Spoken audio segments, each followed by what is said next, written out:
The countdown is on. Everything you need to get the edge at the end of the market day.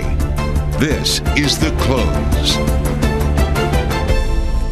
A disappointing CPI report, a wild ride for oil, and a re-embrace of big tech.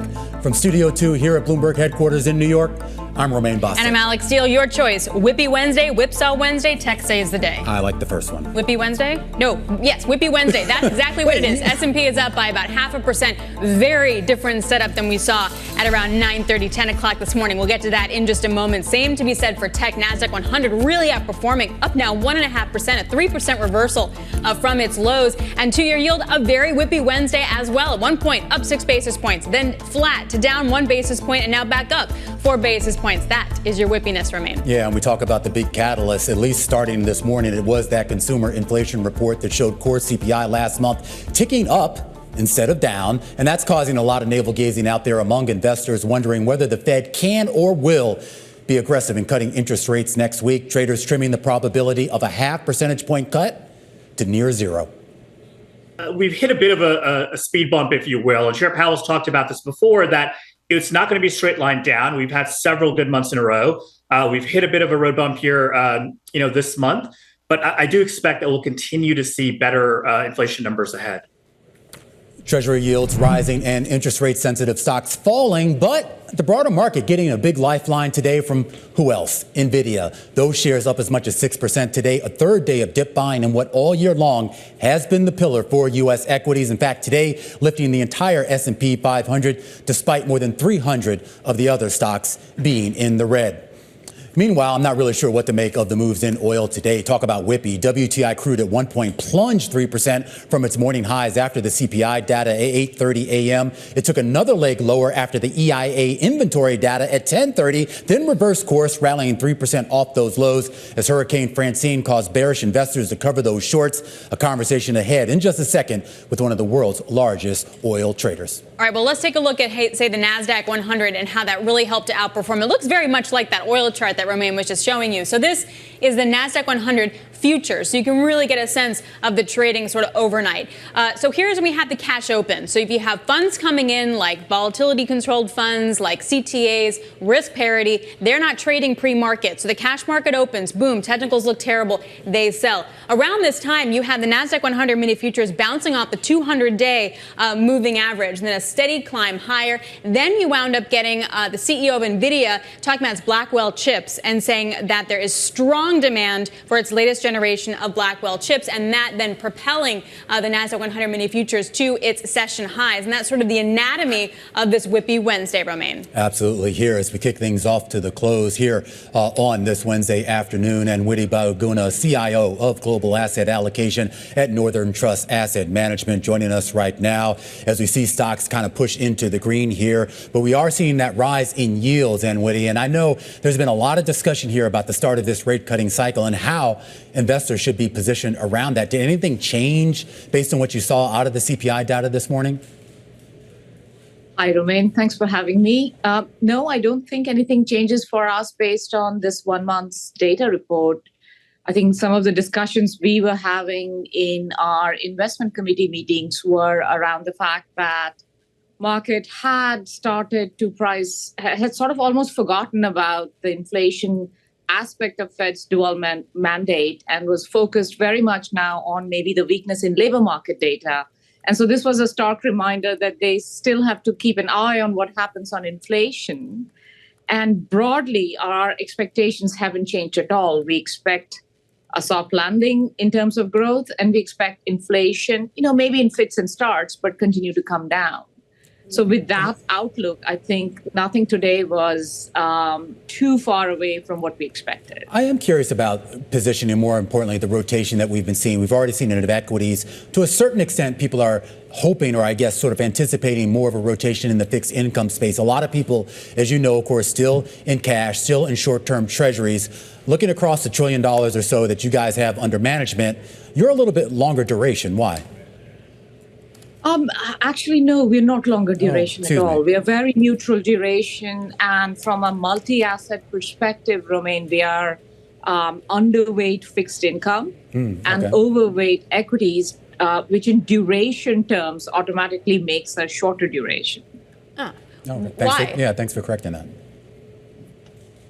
Why, Anwiti? So, like, what's the thesis behind that? Okay. Yeah. Yes, that's an excellent follow-up there, Alex. So the thesis behind that is that Fed starting the rate cutting cycle. And when that happens, typically you see bond markets begin to head lower. In other words, you see rates on the front end go down, but the curve starts steepening. And equity markets initially are a bit volatile, but they end up normally doing quite well 6 to 12 months out of there. So it wasn't particularly that we disliked duration a lot or liked duration a lot. It was more of the fact that we kind of liked equities and what it implied for returns for the equity component of a multi-asset portfolio, which was a lot more attractive to us. And that naturally led to underweighting bonds, which ended up being short duration. And Whitty, for that, is that just a broad sort of index level call, or are the sectors, if you expect a soft landing, like small caps or the cyclicals, like financials or energy that have gotten really beaten up, like are those the right kind of bets, or do you need to stick with the broader tech?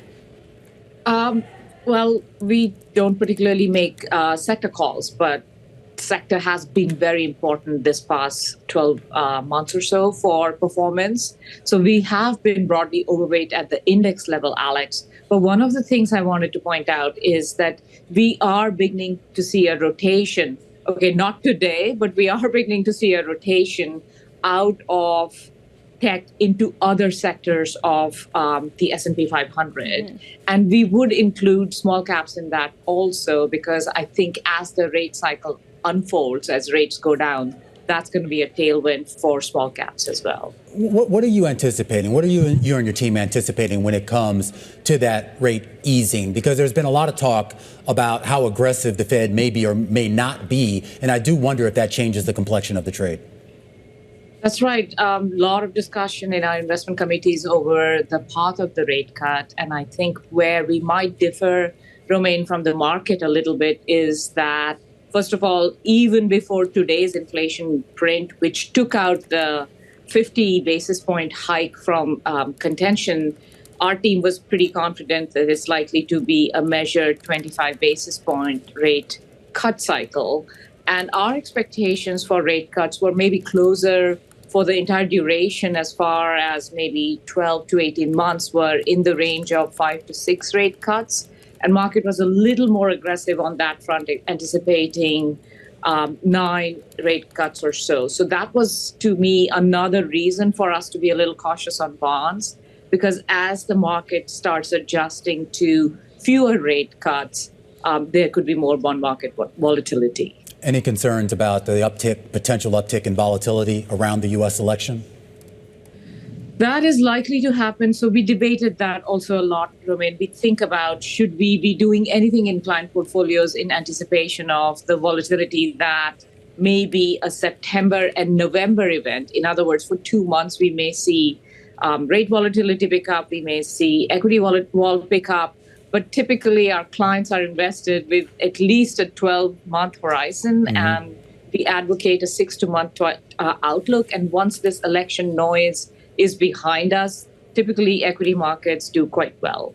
All right, Anwiti, always great to talk to you. Anwiti Bahuguna, CIO of Global Asset Allocation at Northern Trust Asset Management, kicking us off to the close here on this Whippy Wednesday. And we take a look at some of the big movers of the day. And how about Dave & Buster's? That could be the play of the day. Those shares up about 4% after a big second quarter beat. We're going to speak to an analyst who's optimistic about its turnaround story. And the parent of company of footwear brands like Keds and DSW not having the same luck as Dave & Buster's. Why a surprise slide in sales has investors stomping down on the stock price today. And for NVIDIA, well, bad news might actually be good news. CEO Jensen Huang's warning about tense customer relations, actually putting the bid under the stock. We're going to talk about why later in the show. Stick with us. A lot to cover. This is The Close on Bloomberg.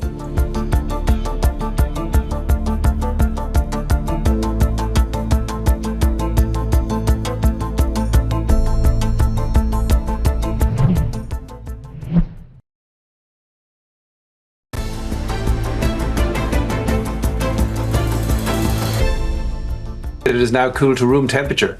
I mean, at 2.5% year over year, there really is not a significant inflation problem.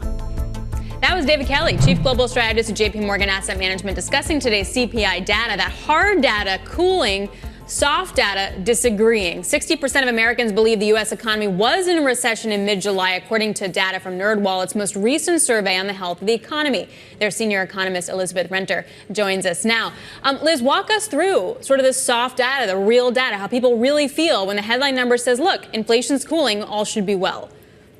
Yeah. So thanks for having me on, first of all. And to your point, when we surveyed in July, we found 60% of Americans found or believed that we were in a recession at that time. And I think more importantly than quibbling over whether people understand what a textbook definition of a recession is the sentiment behind that people are in a really uncomfortable position. And there are several reasons for that. I think one of them is because we talk about the economy in these broad aggregate numbers, averages and medians, and people just don't simply think that way. They're interacting with their household finances, and what they're experiencing can be quite different than what we're seeing in the data. So is it as simple as saying grocery prices are high and gasoline prices were high?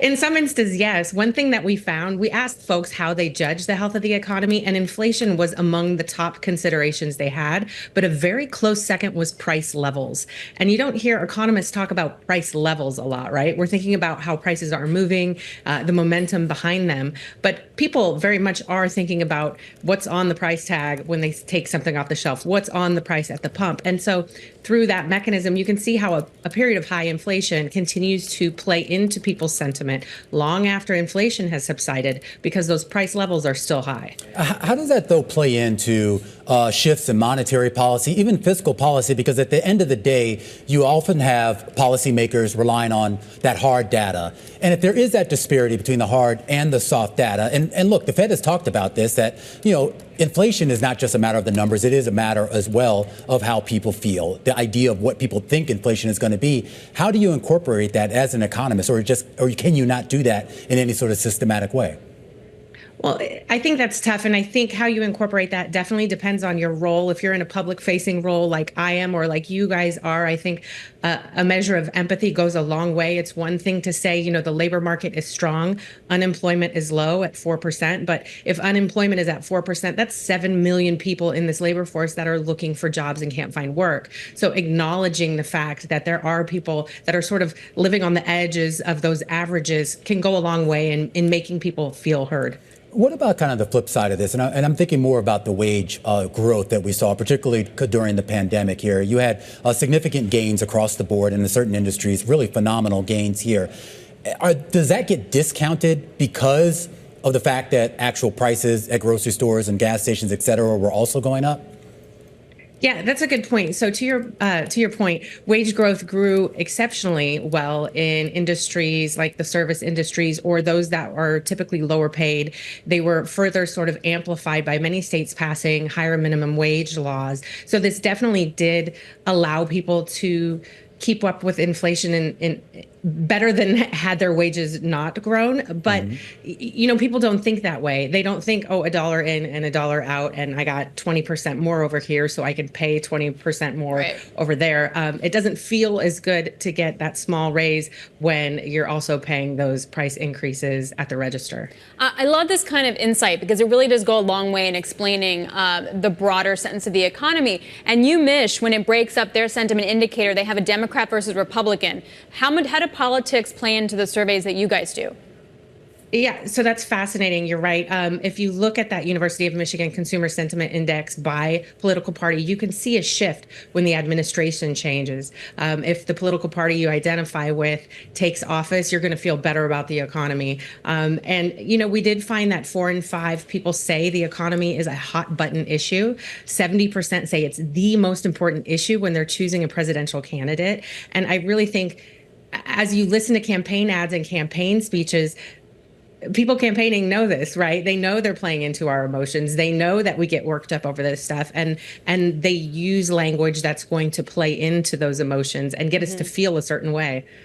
Is there one area, Liz, before we let you go, of either industry or in terms of demographics that feel the worst? That's a good question. I would say younger generations tend to feel the worst, particularly when we're asking people whether or not the United States is in a recession. Some of that could be because of inexperience. They don't remember the last big recession before the COVID recession. Some of it could be because they have lower incomes and are more sensitive to economic strife. All right, Liz, great stuff and a great report out of the folks over at Nerdwallet. Elizabeth Renter, she's a senior economist there. Here, a closer look at the inflation data and the disparities between how people actually feel about price levels. Coming up here on the big program, a closer look at Dave & Buster's and the signal that it's sending to investors that it did not come to play. A deeper dive into the stock as it has one of its best days in more than a year. It's part of our top calls, and it's up next, right here on Bloomberg.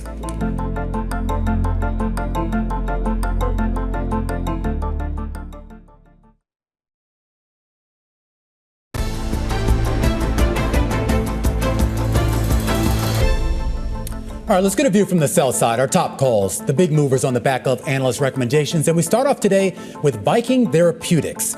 New analyst coverage over at JP Morgan that starts with a buy rating and an $80 price target. A positive catalyst watch for the stock ahead of clinical trial data for the company's obesity pill. That pill expected to hit the market not until 2030, but the analyst says he wouldn't be surprised to see the stock rally 30 to 60% in anticipation. Next up, let's take a look at Charter Communications. Lifted to neutral from sell over at Citi, the analyst citing stable trends in broadband operations as a positive for a cable company like Charter, but he still prefers large cap telecom stocks over large cap cable. Those shares, though, higher by about 1.4%. And finally, let's take a look at Williams-Sonoma, an upgrade to buy from hold. This over at Jefferies. The analyst saying that the home furnishings retailer outperforming peers while cutting back on promotions. That's a good thing. And he also sees growth opportunities from the company's West Elm Kids brand and the debut of rejuvenation products over there in Canada. A 2.4% jump in the shares here on the day. And those are some of our top calls. Let's turn to another mover that is to the upside, and that is Dave & Buster's, basically an adult amusement park, if you will, reporting blockbuster results last night. The shares hitting their highest point in more than a year. Sharon Zackfia joining us right now, partner and head of consumer equity research over at William Blair. She has an outperform rating on the shares. And Sharon, I mean, is this kind of that turnaround that I think a lot of investors have been hoping for with Dave & Buster's? And if so, what's driving it? Yeah, I think what we're seeing is just myriad levers and layers of this company's plan kind of starting to come to fruition. I don't want to minimize the fact that it's a tough consumer environment that they're in. You know, we did see sales miss, but what really excited investors was the profitability of the company. They saw really solid unit level profits with margins over 30%. We think there's good visibility in that continuing in terms of strong growth and good margins into next year. And maybe more importantly, as these layers continue to come on board, I think they've got a better shot on goal at comps starting to improve more markedly as we get into the holidays. Yeah. We're already starting to see comps improve in August, so they're on the right track. That's kind of a big part of the story in terms of the profitability and the margin, Sharon. With regards to revenue, and more importantly, increasing that revenue, are they getting more people in the door? Or are ticket sales just higher? I mean, what's driving that, the revenue side? Yeah, so they actually missed slightly on revenue for the quarter. I think, the street had been maybe fearing worse than that, just given some of the competitor announcements like Topgolf that have happened recently. So, the comps were softer than expected, but they have been seeing improvement. And, again, I think as we go through this remodeling program, which really kind of changes the relevancy, in my opinion, of Dave & Buster's to that young adult, we will continue to see better results as we go forward. Yeah, can you talk a little bit more about sort of the strategic initiative specifically versus then combating the macro environment, right? Because sure. I understand the sales didn't really do anything great, but it's the outlook, which is quite impressive in this environment when soft data sentiment isn't great. Yeah, and I think that's the exciting thing about the story is that they do have a lot of opportunity. If you look at Dave & Buster's, even pre-pandemic, it was kind of losing this relevancy with that young adult consumer. And really the issue to a large extent boils down to when you go to Dave & Buster's, people separate and go play. And, consumers are craving community in these kinds of environments. So they are remodeling, they're putting in things what they call social bays. So think, fun electronic dartboard games, shuffleboard, things of that nature, where you actually have a pod area for your group. So you're actually engaging together. It doesn't take away from the Nickelodeon crowd that wants to go run around and play some other games. And at the same time, rejuvenating the food and beverage, component.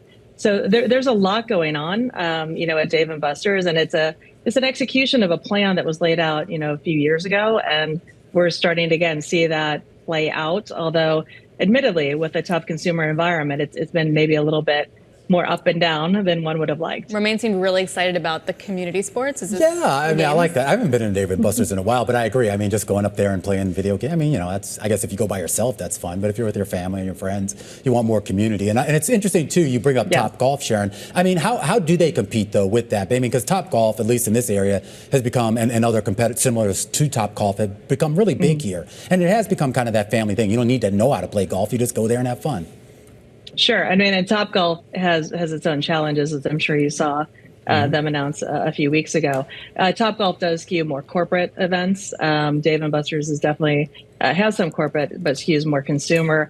I think at the end of the day, the Dave & Buster's consumer is a much broader bandwidth than the Topgolf consumer. And that can be very, very good when you talk about the number of units that Dave & Buster's can eventually have. But it also can be a little bit challenging when you're talking about obviously the lower income consumer, well documented that they're having challenges. That is part of Dave & Buster's customer base. Well, I'm curious, though, about that. I mean, if we do see economic softness, I mean, how much insulation do they have in that space? Or is this one of those discretionary items that gets cut immediately in a lot of households? Yeah. It's kind of a relative discussion. So it's less discretionary than many other entertainment items, but it's much more discretionary than a typical restaurant. I mean, consumers do tend to cut on entertainment before they cut on food. So historically in downturns, we have seen entertainment of all forms be more sensitive to economic swings. Although Dave & Buster is much more resilient than, say, a casino, if that makes sense. And to that point, I mean, in general, all the areas will get hit. It wouldn't just be Dave & Buster's. Sharon, thanks a lot. Sharon Zackfia over at William Blair. I didn't know about the dart thing. I loved me darts when I was younger. I had my own dart set, and I would go multiple times a week and play darts. Do you go? Have you been to a Dave & Buster's as of late? Recently? I know. The last one was a date in my 20s, I think. How'd that go? I don't remember. You can tell me after the show's over. But I think I like Dave & Buster's. All right, coming up, oil prices falling into the 60 range. It's been a really volatile session. We're going to discuss the outlook with Ben Luckock. He is global head of oil trading at Trafigura, one of the largest commodity traders in the entire world. We're going to break down what he sees on a supply-demand perspective and what kind of volatility we may see in the price as well. This is The Close on Bloomberg.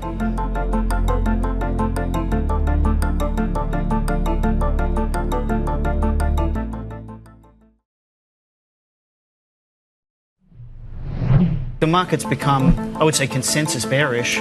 Big looks so bad for 2025, in particular for the first half. Max Layton, head of commodities research at Citi, discussing the future moves in oil, a potential D-Day coming up for them, according to him. Romain Bostic here alongside Alex Steele, 3:30 here in New York, as we count you down to the close. It's been a really tough time for oil market, right? You see oil up right now, but it's been a very tough couple weeks for the market, down like $10, $11. And the reason really is why. So Citi was looking kind of OPEC plus, looking at you want to sell any Brent rallies. I want to talk to Ben Luckock. He's a global head of oil trading over at Trafigura, one of the big trading houses in the entire world. And he was just off a flight from the Asia Pacific Petroleum Conference in Singapore. It's a huge deal. All the major players go there and talk about the vibe in the oil market. Ben, what was the vibe at APEC? You're right. It was a big conference. A lot of people there. Oil industry very well represented. I would say surprisingly bearish, actually, more bearish than I expected. The focus really was on China, China's slowdown. What can we expect next year for Chinese demand? And people were pretty upset about that and pretty bearish where China was headed. Obviously, a lot of focus on OPEC. You can't talk about this market without thinking about what OPEC's going to do. They've been very active in the last few weeks, sort of putting some information out there about what they may or may not be doing. And the market watches every word they say incredibly closely. But what's equally interesting is what wasn't a big topic. And I think the market perhaps is jaded by the wars a little bit, not particularly focused on the impact, certainly not focused on the Russian impact. It's seen that the Russian, the oil continues to flow. It flows mostly to the east and it flows on the shadow fleet. And the Middle East, I mean, for the Middle East to be this hot at the moment and not have oil higher really tells you something about the state of the market. So, look, China, the big focus, OPEC, the big focus, and really the other topics to the background a little bit. So do you feel like oil can go much lower from here? Like if it's not going to be just based on supply and demand, if we're factoring other things within the market as well, what kind of range are we looking at? Yeah, look, it's tricky because once you get down into the 60s, and, you know, I said when I was in Singapore that I think we will go to the 60s. We went there last night. We're back above today. But I think, you know, the market's soft. But frankly, once you're in the 60s, it's a dangerous place to be short. You've got wars going on. There's a boat that's still alight in the Red Sea. You've had an issue last week with Libya, with some of their barrels. Libya comes and goes over the years, and they're at a low point at the moment. So I think it's dangerous to be short. But there's not that many good reasons why it will go up either. But, you know, you've got to keep your eye on OPEC and see what they're going to do. And you've got to obviously see what Eastern demand is like. But look, it's a soft market. You can see that by the way it's traded in the last couple of weeks. But I think, frankly, be careful being short in the 60s. Can you talk a little bit more, Ben, about, I guess, some of the geopolitical risk here that have actually contributed partly to not just some of the moves, but kind of some of the lack of moves, at least on an aggregate basis that we've seen over the last few months? Well, okay, you know, if you were doing a trading game and I went through the facts that you're dealing with around the planet at the moment, you know, the Russia war that drags on, massive producer Russia, you know, the Middle East, which has probably not been in this sad state for a long time, with wars on all sides and a real potential that Iran could get dragged in. Then, you know, I would have said that given that economic activity in the US is still actually really strong, there's a reason interest rates are still high. They're trying to slow things down. You would think that the oil markets would be far higher than they are now. I think the fact that it's not tells you just how worried everybody is about the demand picture next year. We talked about supply and demand balances. The balances don't look great into next year. And the problem you have is you look like you're going to be building hydrocarbons. But the wild card here is OPEC. And what is OPEC going to do? And that's why the market is very focused on a lot of things. But if you don't keep your eye on OPEC, you can find yourself in hot water. So when we talk about, I guess, maybe what non-OPEC nations can do, if anything, and obviously that's primarily we're talking about the U.S. and I guess maybe Europe as a whole here. I mean, what levers at all do they have to pull to sort of keep things stable for themselves? First thing, well, OPEC, the first lever they can pull is compliance. So I think what's interesting is when you read into the details about what OPEC actually said last week, the market focused on the fact, okay, the increase in production they're talking about has been deferred for 2 months. What I thought was even more interesting was the strong words about compliance. They basically called out Kazakhstan and Iraq for overproducing and went through a process. There's the document they released that talks about how they went and have investigated this overproduction, and that overproduction is going to be punished. And I think you need to look at that because that's a message from OPEC that they understand the market looks at compliance. They understand how serious compliance is right now. And my gut feeling is Saudi is pushing this really very hard. Mm-hmm. The Saudis, for sure, behave themselves. Some of the others are a bit flippant with the rules. And I think the Saudis have had enough and are pushing compliance now. And that's an important factor because this overproduction that sneaks onto the market ultimately damages OPEC's goals. So and Ben, I think it looks like they're really pushing that. So to that point, if they just cracked on compliance, does that actually help raise prices or just keep prices stable? Yeah, okay. It's compliance plus when they bring it back. They've said that they'll be pragmatic, I think is the term that was used, around when they bring the barrels back. They've got 2 months delay now. They've got a meeting in a couple of months' time. They're obviously going to have to decide whether they actually bring it back. But that pragmatic approach plus this increased compliance focus means don't count them out yet because, you know, I don't think they're going to be particularly happy with $69, $70, $71 oil. And I just think you should watch closely what OPEC says. And they're sending a message that being compliant is now a part of the deal. And we'll see in 2 months. My guess is you will see further deferrals absent the price being higher from here. So read the fine print, basically, is also what you're saying. Hey, Ben, here's my confusion, though, with short-term oil prices. If I look at the curve, CCRV function in your terminal, we're still backwardated, which means prices today are still higher than prices tomorrow. That usually is a sign of a market that has more demand than supply. But every commentary I ever hear is about how weak demand is. So help me square it. Yeah, excellent question. So backwardation is higher at the front. Okay, the curve has flattened out further back. I'll give you an example. So deck 24, 25, gas oil is actually in contango now. Gas oil being diesel in Europe. What it's telling you is there's enough noise going at the front end to keep the market nervous, to keep it backwards, so you have a premium for next month's barrels. Because we did just have Libya trip over last week or the week prior, and you do still have the wars. The market's not totally ignoring that, but the curve has really flattened up. So a lot of that backwardation has come out. But it tells you the fact that flat price comes off and backwardation at the very front goes up, tells you there is some nervousness, but the overall picture next year isn't great. The market is also pricing to solve next year's problem, not this year's problem. The problem is the balances next year, not the balances today. So yeah, I think it's actually quite well priced at the moment. All right, Ben, I think we have to leave it there. Great to catch up with you, and thank you for staying up for us. Ben Luckock there, he's the global head of oil. Alex, over at Trafigura Trading. Yeah, an interesting point, too, that yesterday with the election and the debate, what we heard is sort of talking about fracking and sort of the mix of oil coming out of the U.S. But Ben was telling me earlier, we didn't get a chance to get to it, that overall it's really about the demand in China that's the concern. Like if you go after China hard on tariffs, if that creates like a spiral of Chinese weakness and that can feed throughout the rest of the world, like that is the oil risk. All right, well, something to keep an eye on here, at least for the day. Oil getting a bit of a reprieve. Not getting a reprieve today, though, is Designer Brands. It's our stock of the hour. We're going to take a look at it. It's the parent company of Keds. You know it as DSW, their big retail presence there. A huge drop on some concerns here about a lack of sales growth. That's coming up next, right here on The Close on Bloomberg.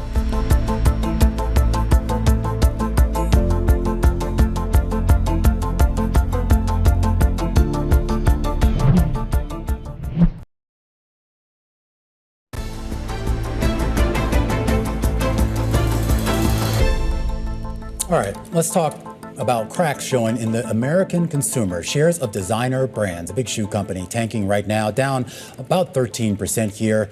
The parent company of the footwear chain DSW reporting an unexpected decline in comp sales and a significant EPS shortfall. Abigail Doolittle joining us right now for our stock of the hour. And I was just taking a look at these results. You had comp sales down, you had inventory up, which is never a good sign. Right. What's going on here? It's unclear, but it does seem to be some sort of fracturing around the consumer, plus macro trends that they have been suffering from for some time. I think it's also what you talked about, that this drop in comp sales, it was unexpected. It's the second quarter in a row of declines in comp sales, and the expectation had been for a move higher. So they missed EPS, they slashed the guidance, and they are talking about a consumer that's under pressure in terms of discretionary spend, being increasingly mindful that the footwear market has contracted for the first time since COVID, and they're also saying it coupled with unseasonably warm weather, and that has reduced customer demand for shoes. But that feels. Do people not wear shoes when the weather is warm? I don't know. I mean, I guess they were talking about different shoes. Maybe sandals are cheaper than like boots or something. Yeah,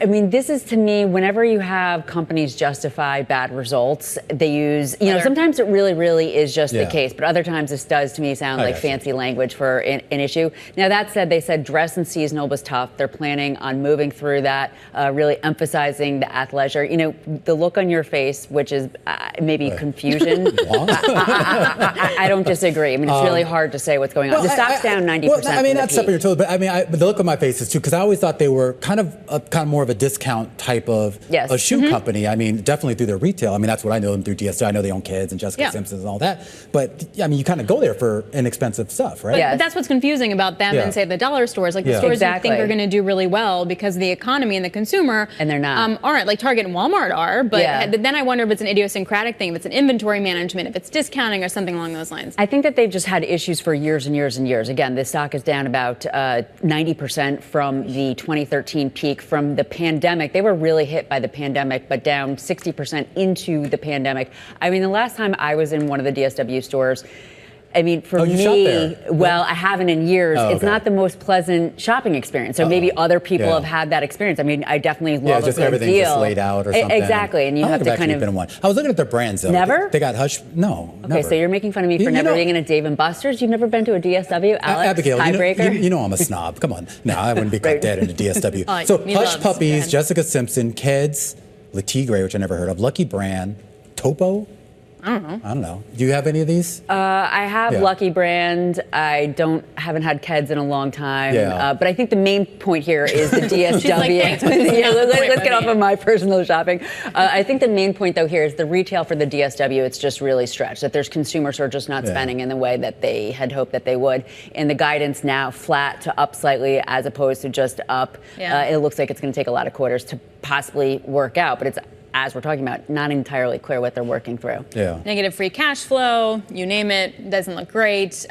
Taking a look at, say, gross profit, same thing on a growth rate, and their margin's not doing really well. Debt was higher too. And debt, I mean, everything. You add it all up. It's because I have that budget now. I have a budget, and that's why that doesn't work out for me like that. Let's take a look at the broader market here, Romain, because talk about some volatility. It was a really whippy action. If you sort of came in at around 8 and then left and then came back, maybe you would have noticed the difference, but you definitely did if you came in and saw that CPI and that cash open. Yeah, and it's kind of interesting to see kind of things lift back up. We should point out a lot of this is because of the weight of NVIDIA and a few other tech stocks here, but you've got green across the screen with maybe the exception of Dow Transports here, and this screen would have looked a lot different if you had put this up 3, 4, 5 hours ago. Yeah, absolutely, and you're definitely seeing that sell-off in the bond market resume after sort of hitting a low for yields at around, noon-ish of the day. All right, we're going to count you down to the closing bell. 15 minutes away here. Megan Horneman, Chief Investment Officer at Verdence Capital Advisors, will be joining us. This is The Close on Bloomberg.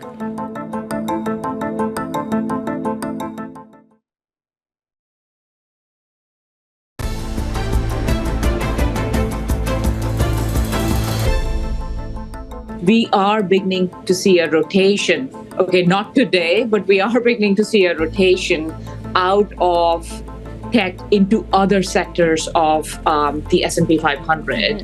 And we would include small caps in that also, because I think as the rate cycle unfolds, as rates go down, that's going to be a tailwind for small caps as well. Anwiti Bahuguna there, CIO of Global Asset Allocation at Northern Trust. She kicked us off to the close just about 10 minutes ago. And I, right now, on public markets, Alex, as we count down to those closing bells. But I think we have to talk about private markets for just 1 second and OpenAI. A redhead crossing the Bloomberg terminal now, saying that the company is discussing raising funds that would give it a $150 billion valuation, Alex. Wow, that is quite a big valuation. I was trying to do quick digging to see if that stacked up to other ideas of how we would value the company. I haven't been able to find it, but we'll definitely bring you more of that as we go. Again, OpenAI said to discuss raising funds at $150 billion valuation. Overall in the market, I mean, we were seeing quite a rebound, but what's lagging is still those cyclicals, right? You got financials, you have energy, also staples hit a record high, and now that's sort of on the downside. Absolutely. Here, just about 8.5 minutes until we get to those closing bells. Megan Horneman joining us right now, Chief Investment Officer at Verdence Capital Advisors. And Megan, let's start off with what people are actually trading right now, because we kind of came into this month. We had the big sell-off. There's all these historical narratives about how this is the worst month for investors. But we have seen dip buyers come back in, not necessarily broad-based dip buying, but certainly folks looking for bargains. Well, I think today we're seeing some of those dip buyers come in and buy some of the technology, but we've also seen on other days where people have been buying some of those areas that have really lagged or haven't participated in the rally. So if you look at the performance of, for example, the S&P 500 equal weight compared to the S&P 500 market cap weight, that gives you that story right there. People are trying to rotate into some of those ones that have lagged here with the anticipation when the market does rebound that they'll also get that rebound as well. How much of this rebound is going to be dependent on interest rates, Fed funds rates coming down and coming down meaningfully? I think from the tech and the high PE sectors, your growth sectors, they're way too optimistic and dependent on the magnitude of rate cuts that we can get, not just what happens at the September meeting, but in the future. That's where our biggest concern there. But I think the rest of the market, the bigger concern we have is just the overall economic environment and how that's deteriorating pretty quickly. So it's going to be hard to hold on to gains. You're going to get days like this where you'll have some volatility and things will bounce around. But I think that there's more downside for the market as a whole, specifically here in the U.S. So where does that leave tech, Megan? We just broke the news that OpenAI is in talks to raise $6.5 billion. That would be $150 billion valuation. And this is huge, much increase from the $86 billion valuation from a tender offer earlier this year. That's like an AI trade, front and center, still super hot. Is that still a good safety trade in the public markets? I don't think so. Not right now. I think that the AI wave has really kind of run its course. And not that we see days like today, like Nvidia's bounced back, but I think the momentum around that has really run its course. And now we have to see this starting to be translated into earnings. And we haven't necessarily seen that quite yet. Now, we don't have an earnings season for a few more weeks, so we'll wait to see if we get anything else out of that. But pricing up and getting these high PEs on these stocks and these valuations that you've seen on these stocks, eventually investors are going to want to see something for that. So do you need to take some of that money and you just park it in cash while you can still get some for your cash? Or do you need to then go into the more cyclical parts of the market? So, the market is not just technology. There's a lot of other areas of the market. Right now, we're still holding an overweight cash position in our accounts. We've looked outside the United States, though, because when you look at, for example, developed international, it's historically cheap right now compared to not just the S&P 500, but the entire U.S. market. So there are areas that you can look at that are outside of the U.S.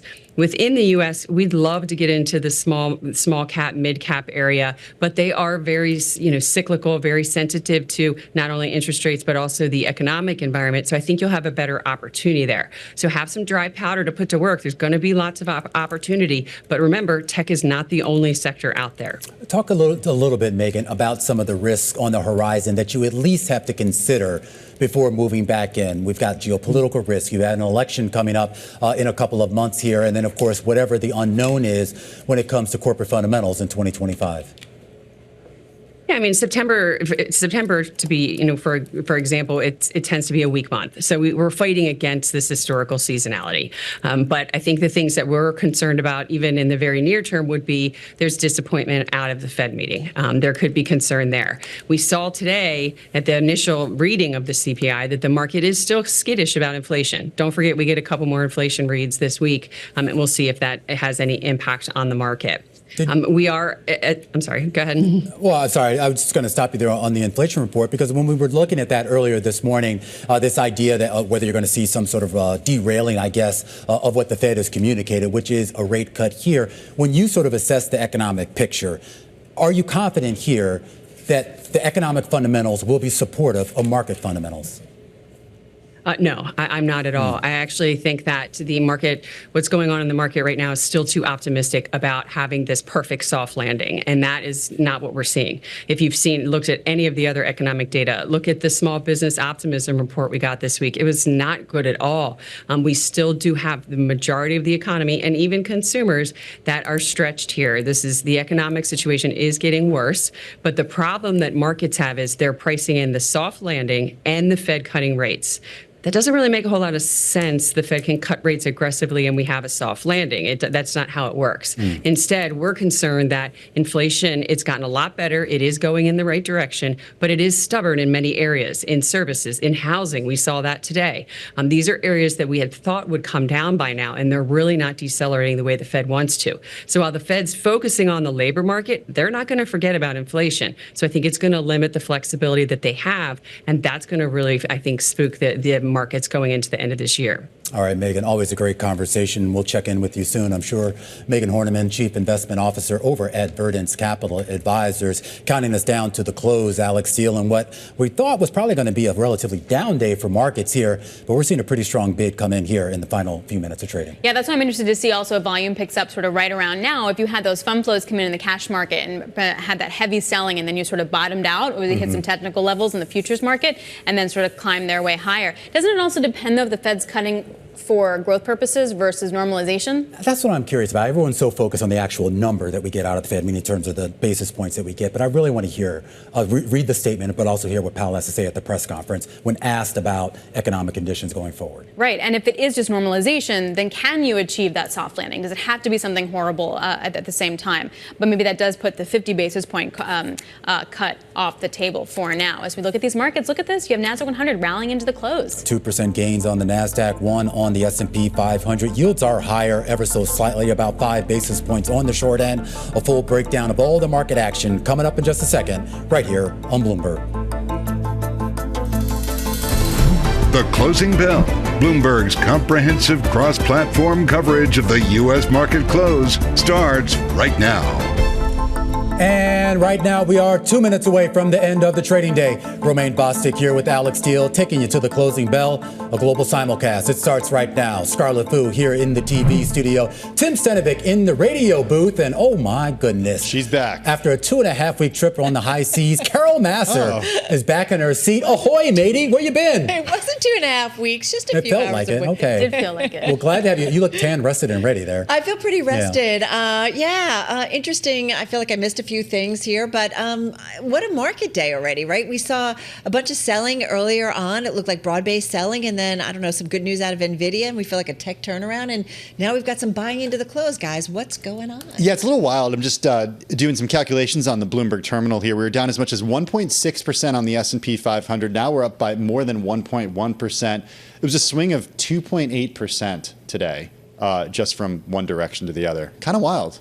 Well, sometimes it's not the final numbers that are the most interesting part of the day. It's more the movement. And I'll just point out that ever since about midday at noon, it's been a straight shot up. It's as if, the debate is over, like people can move on. CPI is over. Sure, PPI comes in, but does that really move the needle for anyone? I mean, I honestly still want to blame funds. I feel like it says a lot that you saw the big decline on the cash open, not in the futures market, and the funds don't sell in the futures market. So you got that heavy selling pressure, and then I guess we're looking at technical bottom maybe, and then that climb higher. And are we able to hold on to those gains tomorrow? And I'm glad you brought up technicals because we did hit a lot of those key technical levels at the lower end yesterday. Then, of course, in the previous session prior to that here, a big turnaround here, despite a majority of the S&P 500 stocks in the red here. The ones that matter most are in the green, including a big gain from NVIDIA. The S&P 500 finishing the day higher by almost 60 points here, a 1% gain on the day. The Dow up about 2 to 0.3% on the day, roughly about 120-point gain. The Nasdaq, 369 points added to that index,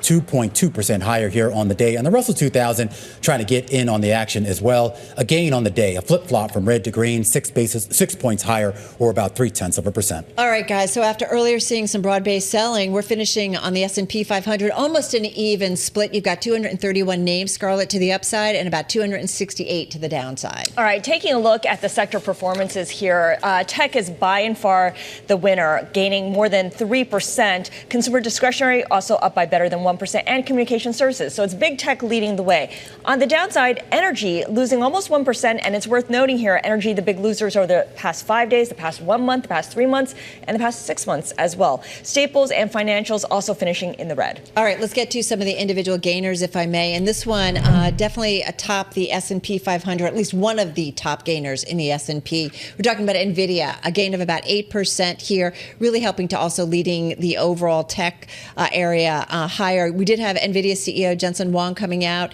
We know that this is obviously, when you think about AI, this is the company we all look to in terms of the demand for their chips. He did point out at a conference, Goldman Sachs conference in San Francisco, a tech conference, and talked about the demand so great for his products. Everyone wants to be first and everyone wants to be most. And he talked about kind of customers, some tense relations, trying to meet their demand. So anyway, some optimism in terms of moving into NVIDIA today. Another one, First Solar. We talked about the debate, and we did see some debate trades here. And First Solar and some of those alternative energy companies and renewable stocks definitely winning in today's session, gaining in today's session. So First Solar up about 15% here. It too is the sun alternative? Welcome back, Carol. Things I missed, things I didn't miss. No, I'm just kidding. First Solar is the number one gainer in the S&P. See, if I was on my iPhone, you would get the heart. S&P 500, number one gainer, First Solar. We do know Vice President Harris was one of the key supporters in the Inflation Reduction Act. We know former President Trump has wanted to roll that back entirely. So we know that that was certainly something that gave a lot to renewables in the alternative energy space. And this one, courtesy of my co-host, Children's Place, WOA, up 85% here in today's session. The company came out, reported an adjusted profit for the second quarter, while Wall Street had been projecting a loss. Keep in mind, though, the short interest on this one's pretty high, about 48%. So there might have been a fair amount of short covering going on. on when it outperformed. So, all right, over to you. All right, let's talk about some underperformance. Campbell Soup Company, staples under pressure today. Campbell Soup Company down 3.8%, among the worst performers on a percentage basis in the S&P 500. Down the most at one point today in more than a year. The slump today comes after the statistics from the Bureau of Labor Statistics showed that the year-over-year increase in food at home inflation moderated in August from July. Also, did you guys see earlier in the week, Campbell Soup said it was dropping the word soup? I did from see the that. company's name. I did Does that see mean that. they don't make soup anymore? They No, still I just make want to be soup, broad. but yeah, they want to do okay. everything. Campbell's company. Carol mentioned. But like when Apple Computer dropped computer. And or Tesla Motors dropped the motors part. Got it. Yeah, it's just an evolution of the brand, right? Nice. DJT, Trump Media and Technology. Carol did mention what we're seeing today in the wake of last night's presidential debate. A reversal of the Trump trade. Shares of Trump Media and Technology, the social media company of Donald Trump, down more than 10% today. Also, another potential headwind is that lockup period expiring as soon as September 19th. So the former president could actually start selling shares. Finally, well, actually, I got two more for you guys. Two more? Yeah, two more to celebrate Carol being back. Are you pulling a Masser? I'm pulling a Carol Masser. Very briefly, I did want to check in on shares at GameStop. They fell close to 12% after the company reported second quarter net sales that came in below consensus estimates. They also filed to sell up to an extra 20 million shares. And then Designer Brands, DBI is the ticker. Shares sliding. It's the parent company of Keds and DSW, Designer Shoe Warehouse, down more than 11% today. Hit the lowest since 2020. The company reported an unexpected decline in comp sales for its second quarter, a significant EPS shortfall. Management said it saw, quote, sustained pressure on challenge categories, dress and seasonal. They cut annual forecasts. The company's down more than 40% so far this year, Alex. Yep, tough stuff. All right, let's get to the bond market here. A sell-off now. You had a sell-off earlier in the day was a CPI hit. You had 2 years kind of jumping 6 basis points. Then when you hit the low of the stock market, you wound up having some buying coming into the bond market. And then once the market bottomed, then you saw a reversal in yields. And then 2-year yields closed up by about 5 basis points. So a nice little round trip in the bond market. Your 10-year auction went really well. We get $22 billion worth of 30-year coming tomorrow at 1 p.m. Kind of interesting. We came into this morning, of course, with that big CPI report here. I guess it surprised to the upside. I mean, it was like a 1/10 of a percentage points, but I guess that was a surprise, and it raises a lot of questions about where prices stand, and more importantly, just how people are interpreting it. And I guess for that matter, the one person that really matters, which is Jay Powell. Yeah, exactly. Having said that, in terms of higher prices, I don't know if you've noticed it, but coffee prices and Robusta, am I saying it right? Robusta beans? Robusta. Robusta. Highest since the 1970s. And so there's a fascinating story on the Bloomberg that talks about farmers in Uganda and other places that thieves have been actually stealing some of the coffee beans, even right off the trees. And it just gets into kind of a broader thing. They're just expensive, and so they're a target. They're using dogs to guard plantations. They're using bees to guard plantations. This is to stop thieves from snatching those unharvested beans straight from the trees under the cover of darkness. It's a problem that's become so much more serious as these prices have gone up. Yeah, and this is going to continue to be a big part of the story here. We are getting some earnings crossing the wire here. Sort of we're in that secondary phase here of the tail end of earnings season. Oxford Industries out with its results. The shares moving lower here in after hours trade with net sales coming in just a little bit light. The company actually saying that in the third quarter, it sees 310 to 325 million in sales. The high end of that range is well below the average of street estimates of about $352 million here. We should also point out EPS in the most recent quarter also missing $2.77 a share. The street was looking for $3.04. And Oxford Industries is the owner of Tommy Hilfiger and Lilly Pulitzer, which is probably more well known to most consumers than Oxford Industries. Have you guys also noticed, I don't know if you go to McDonald's pretty regularly, there's one near the office and I go there every once in a while, and you can get through the whole transaction without really talking to anyone. There's a kiosk there that allows you to punch in your order, but they're doing more and more of this where they're installing digital ordering stations that can now take cash and give change as well, so that, you know, there's really no need for human interaction if you wanted to avoid it. Wait, people still use cash? Yes. That's more to the point. I'm Yes, like, wait, a lot of there are people people who do Yeah, that? yeah, definitely. We trust a robot with our money. I guess that's the Well, now question. that all these places, I'm not saying McDonald's does, but now all these places are saying that you have to pay like 3 or 5% more when you pay with a credit card. Have you guys seen that when you go out to dinner and stuff? Yeah, definitely. Yes. Yeah, Yes. I'm like, using more cash now than I have in years. Some of the bodegas actually put out prices that say this is how much it is in cash, $250. This is how much it is if you pay with credit card, $250 is $8. I also wonder if this is just people can't get workers, or they're trying to cut costs. I think they're cutting costs. Cutting costs. Yeah. No one wants to pay Visa or MasterCard if they can help it. Yeah. But also with the digital ordering kiosks, you don't have to have people take your order when you can have a computer do it. And nobody has to know that you're not a kid and you're buying a Happy Meal. There you go. That's a really good point. Secret safe with the robot, Carol. The robot doesn't judge. All right, that's a wrap. Across platform, radio, TV, YouTube, Bloomberg Originals, folks. Alex, I know you're heading out. Scarlett and Romain are going to continue on TV, and we're going to continue on Bloomberg Business Week right here on radio. We will see you, though, all same time, same place tomorrow. Our coverage continues right here on Bloomberg Television. When we come back, a breakdown of all the market volatility that we saw today, a discussion about that flip-flop between the Trump and the Harris trade, a discussion up ahead as well about the tech and AI trade, too. Kristen Bitterly, head of Citi Global Wealth, at work, coming up in just a second. This is The Close on Bloomberg.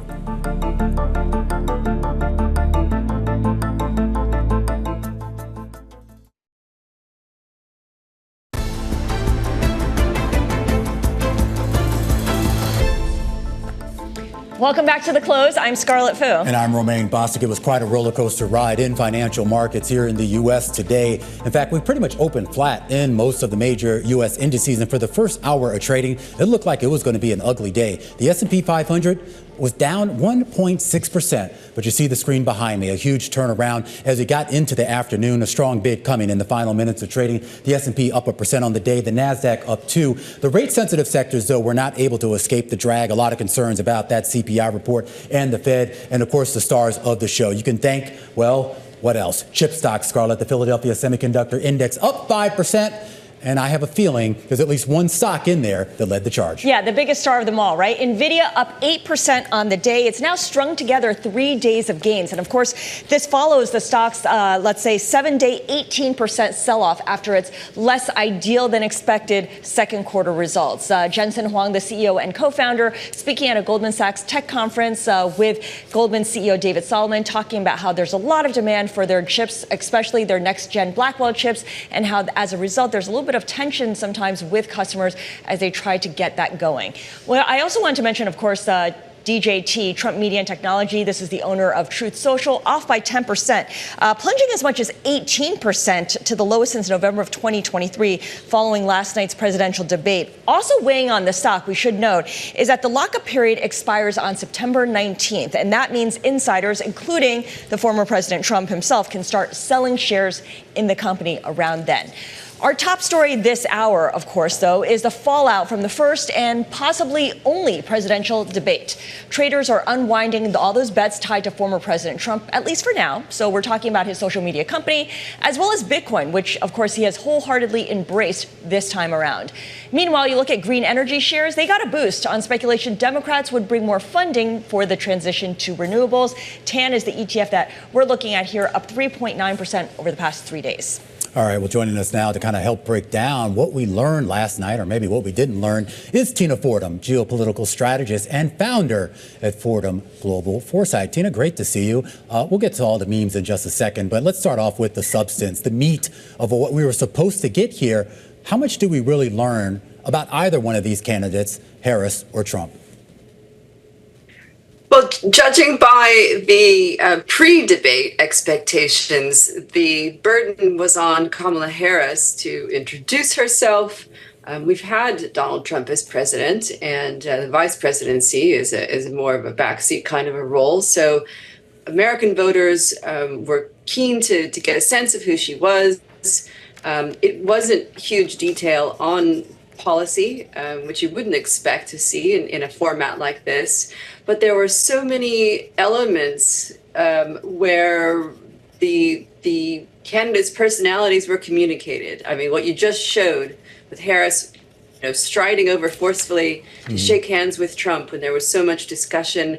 Would they shake hands? And there hadn't been a pre-debate handshake in something like 8 years. All of these elements start to lay the groundwork for what we saw unfold before us, which I think took a lot of people by surprise. I am curious as to whether this ends up swaying voters in any meaningful way. I mean, you kind of mentioned that obviously Trump himself is definitely a known quantity. We talk about the record viewership that we're starting to find out that we had last night on this, but we're only, 55 days away from the election. I mean, this debate, or at least the first debate that we got between these two particular people, is coming kind of late in the cycle. It's late in the cycle, 55 days, as you said. In European elections, this is not unusual. We had elections in the UK and France over the summer that took place within a few weeks' time, which was kind of merciful by comparison. Yeah, we envy you guys over there, trust us.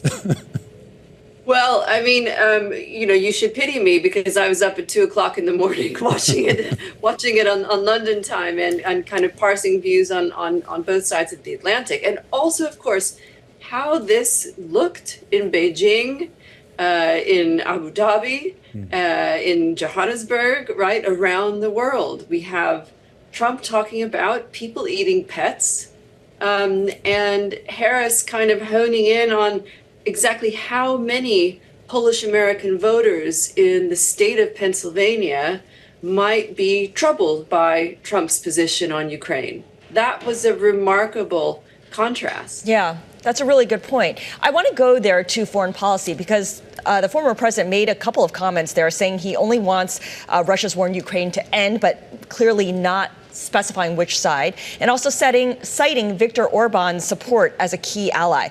What's the message that sends to our allies in Europe and Asia? Fear.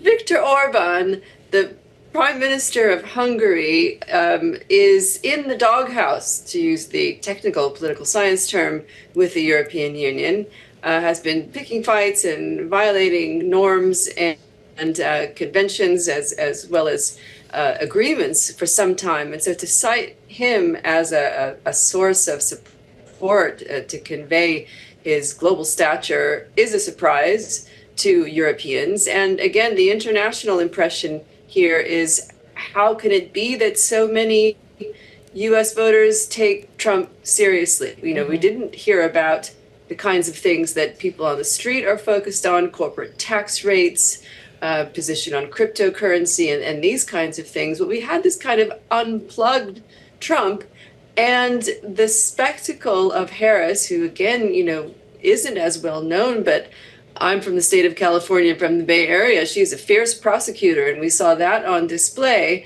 She blew a lot of people away. Does it move the numbers? Yeah. That is very hard to say, but it has given the campaign a boost. It's given fundraising a boost. It means they're getting more volunteers. And most of all, in my view, motivating the Democrats who are a majority in numerical terms to vote. Yeah. Might actually be more meaningful than persuading independents who normally break Republican anyway. So, Tina, how does this debate ultimately shape your expectations for what the post-election uncertainty will look like? I mean, we're not going to get an answer immediately right on that Tuesday evening. And if we don't get a clear outcome for days, like in the last cycle, do you expect it to look more like 2020 or 2000? Before we go there, I wanted to make a point about my fellow political analysts, and they are mainly fellows. They love calling this election over and over again for Trump and keep getting hammered by changes in the race. It's sort of like the way economists are, affectionately described as calling 13 of the last 10 recessions. Mm-hmm. Political analysts keep calling it for Trump over and over again and then having to digest news. I'm not calling it for Harris. I am saying that the reality of the way the data play out here is, you mentioned comparisons. In 2016, Hillary Clinton was 4 points ahead at exactly this point on 9/11 at the commemoration ceremonies, which we remember she wasn't feeling very well. Then the Comey report came out, so that was the October surprise, and Trump goes on to win. We've really got to be prepared for more swings and roundabouts. Right. And then, as you say, the uncertainty around when we wake up on November 6th, I don't think there's going to be a clear or agreed answer. Tina Fordham, just preparing us mentally for the surprises that are to come in the days and weeks. Thank you so much. Tina is geopolitical strategist and founder at Fordham Global Foresight. Now, coming up on the close, we're going to dive deeper into the election and the impact on markets, particularly when it comes to tariffs and taxes, with Kristen Bitterly, head of Citi Global Wealth at Work. This is The Close on Bloomberg.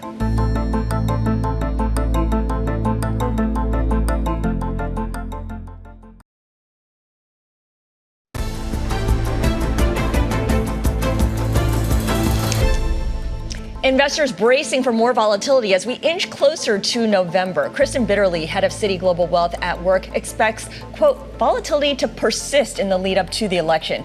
Kristen joins us now. We're already seeing that, of course, take place. One thing that people point out all the time is that Donald Trump is a known quantity to voters and potential voters. They know who he is based on the last couple of election cycles. How much is he a known quantity to investors, given that he has changed his views on certain things, for instance, like on crypto? Well, I think what we're seeing actually even in the market action today is the market is highly reactionary to what they think is going to happen. So we saw what would be the Trump trade decline in the markets today, what would be the Harris trade, which really was a story about clean energy for the most part. But I think taking a step back and saying, like, what could ultimately really drive markets? It's going to be policy and not politics. So if you're doing any type of portfolio rebalancing because of the election outcome right now, it's going to be the ability to actually get things done when it comes to taxation or tariffs. And I think we still need to wait. We don't know those outcomes yet. Well, and it also raises the bigger question as to why there's so much focus on the presidential race and not as much on the congressional race, because, of course, whoever gets elected as president, they're going to need the help of Congress to get a lot of these policies there. And we kind of know how that's been Absolutely. going. And I think like the reason why you see some of these tactical trades in terms of people putting on risk, taking off risk, whether it's the Trump trade or the Harris trade, as we just mentioned, I think the reason why that you kind of see this constant rebalancing is the fact that, like, looking into it next year, it really is a question of, is it a Democratic sweep? Is it a Republican sweep? And I think for the most part, a lot of both traders and investors are saying, we don't know, and probably the balance is somewhere in between. I was always told these things aren't supposed to matter. The elections weren't supposed to matter for investors. And it was always the long term. We always say vote with your ballot, not with your portfolio. Yeah. Absolutely the case. Yeah, but people like to trade. They like to, put on positions. So I'm curious, what kind of investors are behind the so-called Trump trade or the clean energy trade when they see Harris's prospects improve? Are they retail investors? Are they institutional investors? That is very tactical trading that's happening both within the options market as well as within the cash market. But I think when you look at ultimately, how should you be positioned right now? And so we talked about this volatility that we're expecting within September and October. That's really due to September is the worst month of the year. Just looking back over the past 30 plus years, you see that seasonality in September. October is also a notoriously bad month in election years. And so you have that seasonal volatility, and the market likes to see certainty on the back of that. And so, yes, we're anticipating volatility. I think the other thing that you're starting to see within the market is that the tech trade, the Gen AI trade, we've seen the sell-off there. And where are people hiding out? They're hiding out in quality. And so you're starting to see those flows come back into parts of the market like dividend growers that are high quality balance sheet companies that are consistently growing their dividends. And that's something that I actually think is quite logical. Well, expand on that a bit. So when you see a bid come in like we saw today in a lot of the Mag 7, particularly NVIDIA and some of the other big tech stocks, you think that was probably there was a more defensive posture to that? I think so. Okay. Absolutely. Yeah. And so I think also when you look at just the sell-off that we saw more broadly and some of that rotation, I think that's something people coming in, defensive positioning, but also coming in and buying the dip. But then the question is, if that is defensiveness, does that mean this unravels the first sign that people didn't feel good about things, and where does that money go? Well, I think right now, it is all about who can withstand some of this volatility within the short term. And so looking at strong balance sheets, whether it's within dividend growers or those tech mega cap companies, makes a lot of sense. Do you see this kind of tactical positioning in fixed income and other asset classes, or is it mainly in equities? No, I think rates have been the most volatile. So when you look at asset classes, yes, we've experienced equity market volatility over the past couple of weeks, but rates have really been year to date the dominant story. I think even when you look at the repricing of, are we going to get a 25 basis point cut or a 50 basis point cut? So clearly there is a lot of tactical positioning there as well. And so our base case, just in terms of how we're advising our investors when it comes to rate cuts, ironically, we have not changed our view the entire year at Citi Wealth. So we always thought that we were going to get around 3 rate cuts, 25 basis points apiece, and it wouldn't start until the second half of the year. And, sometimes it's luck, sometimes it's skill, but I think it was really because we needed the data, both in terms of the battle against inflation and also is employment, are we going to start to see some breaks there? And we never thought we were going to see it until the second half of this year. All right. And you think you guys have a call for 2025 on those rate cuts as well? I think we'll continue to see them. Yeah, but it's going to be very balanced. And it is something about monitoring employment. Even with the data that we got on inflation, I think for the most part, the Fed feels and the market feels that battle has been won and we have a clear trajectory. So it's going to be all eyes on the employment backdrop. And you don't want to be in a position where we're doing very fast rate cuts because we see an economy deteriorating. All right, Kristen, great conversation. Always wonderful to talk to you. Kristen Bitterly, head of Citi Global Wealth at Work. A closer look here at some of the trading going on around the Fed and, of course, around the big U.S. election here coming up in November. When we return, we're going to take a look back. When was the last time you were in a Piggly Wiggly, Scarlet Fu? Oh, God, I don't think I've ever been in one. We're going to talk about the birth of the modern supermarket and what may have been the first meme stock short squeeze. This is Bloomberg.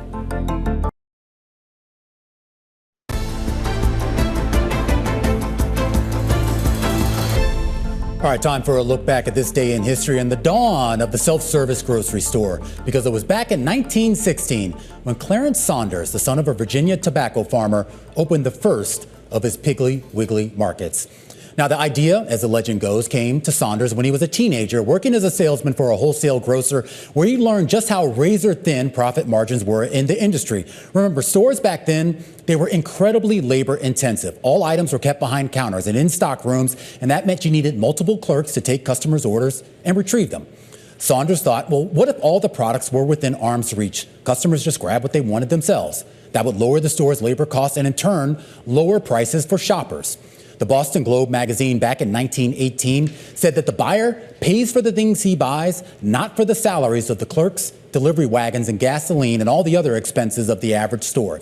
It was a hit. Within 6 years, there were 1,200 Piggly Wiggly stores across 40 U.S. states. But things were about to go bizarrely wrong. Piggly Wiggly stock started trading in 1920 and by 1922 had become what we would consider today a meme stock, though kind of the flip side of what we saw with names like GameStop. I'll keep this simple. Individual retail traders, skeptical of the company's rapid growth, began shorting the shares. To protect the price, Saunders hired notorious trader Jesse Livermore to help buy up over half of the float of the stock, basically trying to corner the market. And while there was no Reddit forum around at the time to pump the shares up, Saunders did take out newspaper ads that exclaimed opportunity, opportunity, opportunity at Knox, trying to drum up additional market support. It was a head-to-head battle, and it pushed the stock up 50% to $60 a share in early 1923, and then from there doubling it in less than 2 months to $124. But that frenzy, it did force the New York Stock Exchange to shut it all down, indefinitely suspending trading. And because Saunders had used debt to make most of his stock purchases, he found himself stuck and eventually penniless. Saunders lost control of Piggly Wiggly as a result, but his legacy does live on. An illustration of his 1917 patent application for a self-serve store, that's pretty much the blueprint for all the modern supermarkets that we see today. And the Piggly Wiggly brand itself, it's still around. About 500 independently run stores operating across at least a dozen U.S. states. Scarlett? Piggly Wiggly, one of the original disruptors, I guess, in the supermarket industry. You mentioned stock market frenzies. Speaking of stock market frenzies, let's talk about NVIDIA, because the CEO and co-founder Jensen Huang says it has been a scramble to satisfy some of the company's more passionate customers while dealing with supply limitations. And he touched on this earlier today at the Goldman Sachs Tech Conference in San Francisco. Delivery of our components and our technology and our infrastructure and software is really emotional for people because it directly affects their revenues, it directly affects their competitiveness. And so we probably have more emotional customers today. Such emotion for AI tools and products is indicative of a broader feeling across the tech industry. Joining us now for more on this is Charles Phillips. He is co-founder of Recognize. He is also the former president of Oracle, and he currently serves on several boards, including Viacom CBS, American Express, and the Council of Foreign Relations. Charles, good to see you. Thank you so much for joining us. Sure. So our previous guest, Kristen Bitterly, was talking about how in the markets right now, there's this fatigue with the tech and the Gen AI story here, in that we might have gotten a little bit ahead of ourselves when it comes to pushing prices higher. I'm curious to hear what you think is the sentiment surrounding tech and AI now that we're a couple of months, maybe a year and a half into this story. That's a good question. I would say it's not uncommon for the infrastructure piece to have to be built out first. So we're spending probably $400 to $500 billion this year on infrastructure, but the revenue from all that is pretty small, $4 or $5 billion. So it's outrunning the actually near-term opportunity, but it's a necessary phase we have to go through. I will give you one example. On one of the Fortune 100 boards that I'm on, they asked their employees for ideas on how to use AI. So they got 500 ideas. About 15 of those were worth pursuing a little bit. 3 of those actually got funded. Wow. So going through that pyramid in the waterfall of, okay, a lot of ideas, what makes sense to fund, where's the ROI? Then the second thing you have to do is, once they decide to start, is where's all the data? So most of the data from these large companies has been archived. Legacy data, no one uses it, you keep it for regulatory purposes. Now that data is certainly important. You can't have it on cheap, inaccessible storage. It has to be real time. You have to move it to a different place. You have to clean it up. So companies are going through all that as well. Where's my old data? Is it in the right format? How can I aggregate in one place? Usually in most companies, the archivist is the least important person in the IT department. It's like a boring job. Your job is to make sure the old data doesn't go anywhere. Now he's a superstar. People want to know where the data is. So that's what's happening right now. Thank you for the detailed walkthrough and explanation of these different stages. We assume that the U.S. is leading the way because NVIDIA, right? It's making all these chips that power the data centers. Is that the right assumption? Or are other countries doing things that we may not fully appreciate here?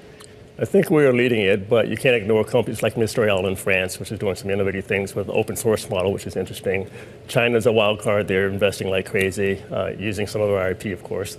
And so we'll see how it evolves over time, but I am confident and expect that the U.S. companies will maintain the lead for a long period of time. I mean, when we talk about who the winners are, you talk about the folks that have the data. I would assume that they would, at least to a certain extent, have, at least in the long term, have a bit of an upper hand over maybe the companies that are on the outside looking in, trying to gather that data. But we're not seeing that in valuations. I mean, right now, we had a headline just a while ago, OpenAI, another fundraising round, $150 billion valuation, which is insane. Yeah. Yeah. Well, it's insane based on the revenues today, but if the revenues are going to be very different in 5 years, maybe it's not as crazy. And so that's what obviously people are betting on. It's an exciting period. And I went through the same thing when the internet came out. A lot of crazy valuations, how long this is going to take. And what I've always concluded, and me and Mary Mika used to talk about this a lot at Morgan Stanley, is these trends are always take longer than you think, but they end up being twice as large as you think. So that's what people are betting on. Well, maybe make some comparisons, though. I mean, you talk about your time at Morgan Stanley with Mary Meeker, and of course, as a software executive, I mean, you were kind of at the forefront, not kind of, but you were at the forefront of what it basically is now is cloud computing, which there were a lot of doubts about that. Everyone was like, why would I take my data and put it on your server in some mythical place? Like, what's the point of that? And of course, now that's pretty much the standard. And people have to learn. There was a lot of resistance when we first picked Amazon when I was at Infor, heard those same arguments. And the only way we got through it is we want a contract with a 3-letter security agency, to put it like that. And they put their data in the cloud. People go, oh, okay, I'm not more important than those. My data is no more secure than that. And so that helped us get through that argument. But somebody has to do it first. So I want to marry everything you've talked about here with, of course, your involvement in politics and what you see going on, because you are a supporter of Kamala Harris. You've known her for many, many years. You interact with the business community on her behalf. The U.S. is maybe leading the way when it comes to the technology surrounding AI and everything else. Now, when it comes to tariffs, which is what the Trump administration would favor, or sales restrictions, which is what the Biden administration currently uses, to places like China, are these kinds of efforts helping or hurting the U.S.'s efforts to develop and really perfect its industry? I think what the vice president is most worried about is the effect on consumers and the middle class. And she views a lot of that as feeding into inflation right now. And so in some categories, I think you'll see her moderate some of that. She believes that the Trump plan to have tariffs and raise them quite a bit will be highly inflationary. And so that's a reasonable view. It's a tax, as you say, a sales tax, a national sales tax on the middle class.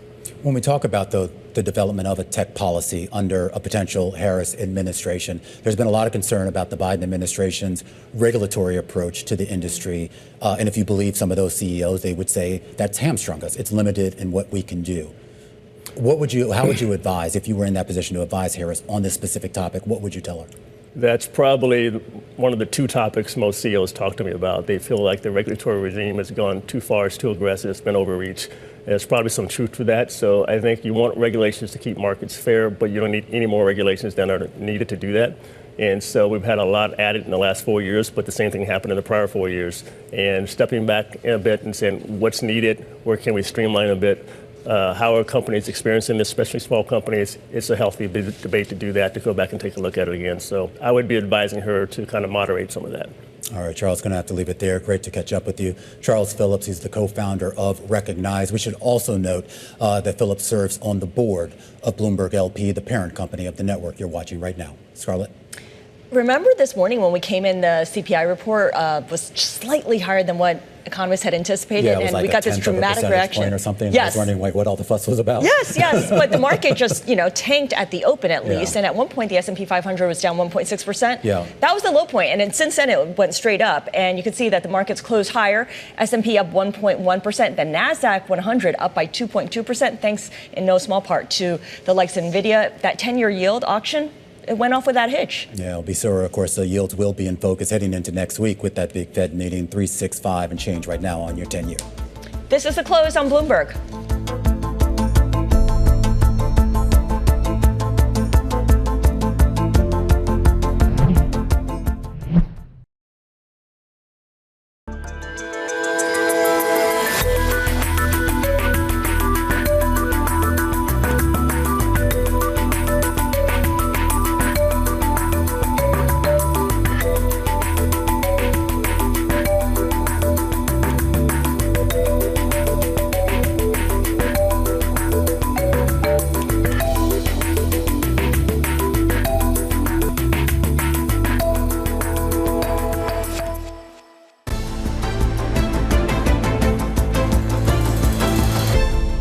All right, well, we're counting down to a big rate decision, but not here in the U.S. Tomorrow, the ECB widely expected to cut rates for the second time this year. Pimco portfolio manager Konstantin Veit writing, "We doubt the governing council will provide a lot of guidance beyond September and expect it to re-emphasize a data-dependent posture." Pleased to say that Konstantin joins us right now here on the big program. And the expectation here is just basically for an incremental cut. I guess the question here, Konstantin, is what exactly is the message that the European Central Bank wants to communicate to markets at all?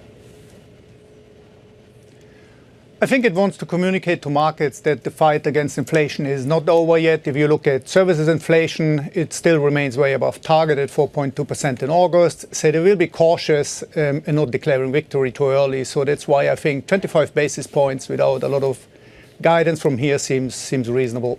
What's holding them back from doing more? What's in that data that's basically making them say, go slow?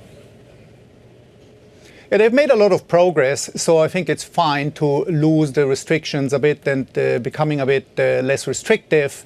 But on the other hand, as I just mentioned, domestic inflation and wages in particular are still elevated, and they need to see a little bit more progress and become a little bit more confident to embark on a faster cutting cycle. So for now, we expect quarterly cuts unless something radical happens. You mentioned, Konstantin, that you doubt that the governing council, and certainly by extension Christine Lagarde, when she gives her press conference, will provide any real substantive guidance beyond September. But what is the market pricing in for October, for November?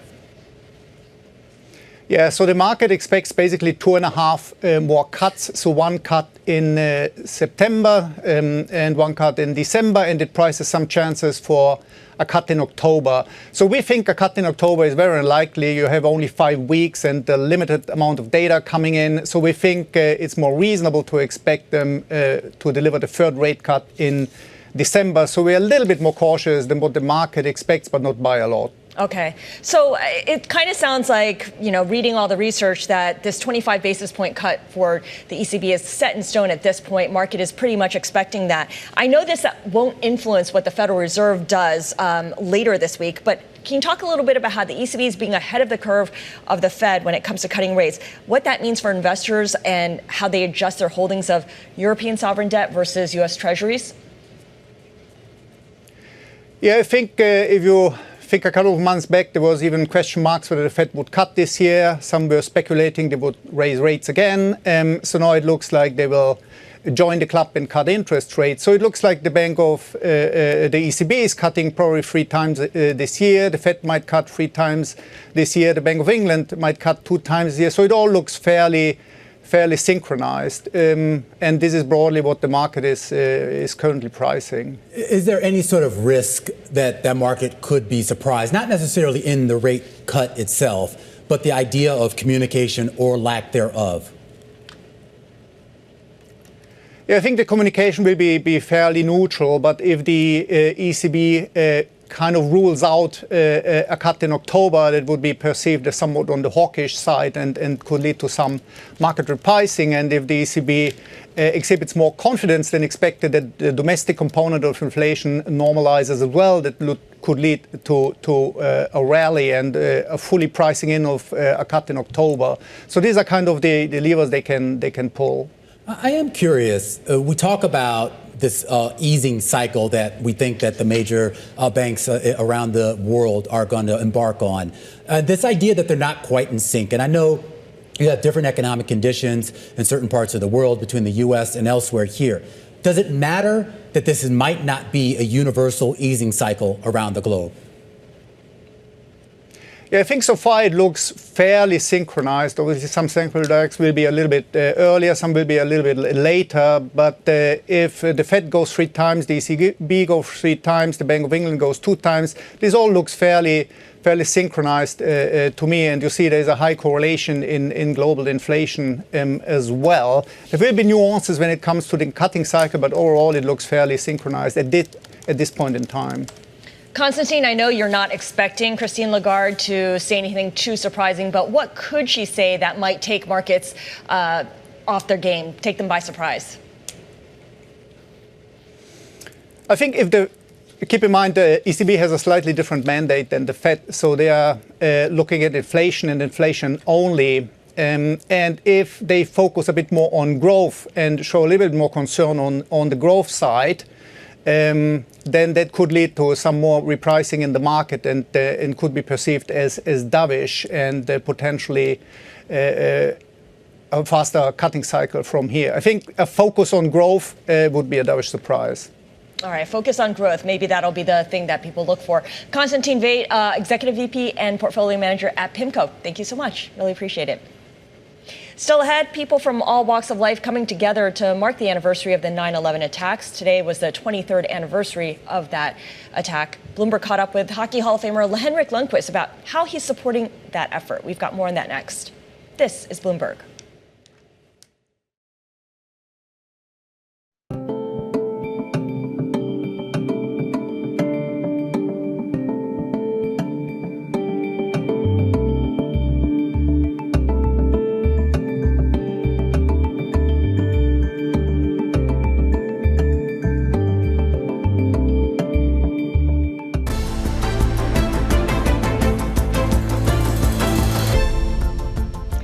It is the 23rd anniversary of 9/11, and every year, Cantor Fitzgerald remembers its colleagues who died in the attacks by holding a charity day to raise money for the families affected.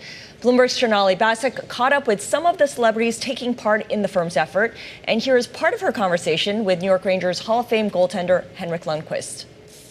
I think ever since I moved to New York City back in 2005, you can feel the importance of this day, obviously, and I want to do whatever I can to honor people that was affected by this day. And Cantor, for example, they do such an incredible job of supporting so many great charities and try to make something positive out of this. You are a true story of resilience in a lot of ways yourself after having open heart surgery. What's next? How do you redefine Henrik Lundqvist post-Rangers? You know what? Throughout sports, it was a lot about achieving, try to win, try to get better. I think what's driving me the most right now is having fun, being inspired, having the right type of people around me. I love my work at MSG.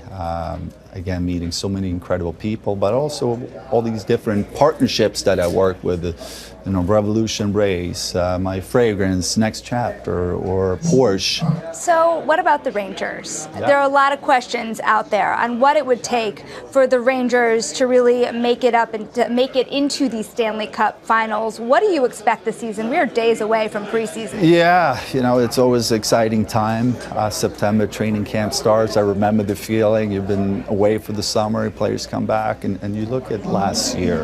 It was a great season for the Rangers. They were so consistent throughout the regular season. They had a great run in the playoffs. They were only a few wins away from the finals, right? And when you're that close, it's important to evaluate the right way. There may be tweaks here and there, but you're not that far off. And that was Henrik Lundqvist, of course, NHL Hall of Famer, sitting down a little bit earlier there at the Cantor Fitzgerald headquarters in Lower Manhattan, talking about, of course, the big charity event surrounding the 9/11 efforts that, of course, Howard Lutnick does every year, and also talking about, of course, some of his post-NHL life and, of course, some of the business ventures that he has as well. Yeah, Shonali sat down with a number of athletes. She also caught up with Rob Gronkowski of New England Patriots fame, and it was so interesting because when she talked with him at midday, he was talking about how he wants to bring the stock market back. He just wants to do the biggest trades of the day and bring the stock market so it's just booming back up to the sky. And that's kind of what happened if you look at the S&P 500 on an intraday basis. Did they let him trade? Well, he put through some of the orders, right? The clients call in and they fulfill the orders. That's what they do. All right. Well, good for that. And, of course, all for a good cause. And here, really doing some great stuff down there at Cantor every year here. We set you up here for some of the potential market-moving events over the next 24 hours. We do have the VMAs tonight. Of course, is the MTV Music Awards. Not sure that's going to move the market, but there you go. It's not going to move the markets, but it's actually supposed to be held last night, but they moved it to tonight because of the debate. Taylor Swift, notably, is up for a couple of awards, and we know what happened yesterday after the debate. She endorsed Kamala Harris as a childless cat lady, so we'll see if she makes any comments on that front. All right, well, back to the markets. Tomorrow we also get that ECB decision that we were talking about. Team surveillance, we'll have coverage of that at 8:15 a.m. Eastern time. Meanwhile, back here in the U.S. at 8:30 a.m., Scarlett, we do get some U.S. economic data.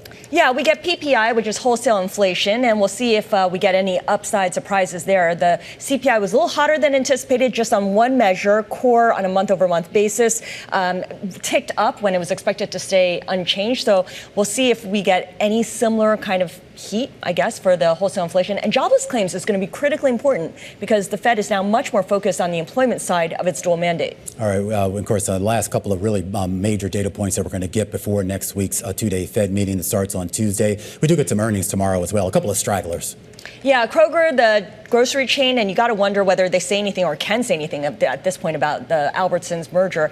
And Adobe's another read on AI and, how much traction that's getting. And we'll also be keeping an eye on Boeing here. Of course, some labor issues. That comes to a vote tomorrow. Yeah, we know that the union agreed overall with the plan, but the members have to vote on this, and it's not a done deal whether they're going to go along with it. All right, we'll have full coverage of that tomorrow right here on The Close. And, of course, all our viewers out there, the sun rises and shines with you. Nothing that we won't do. Balance of Power coming up next right here on Bloomberg.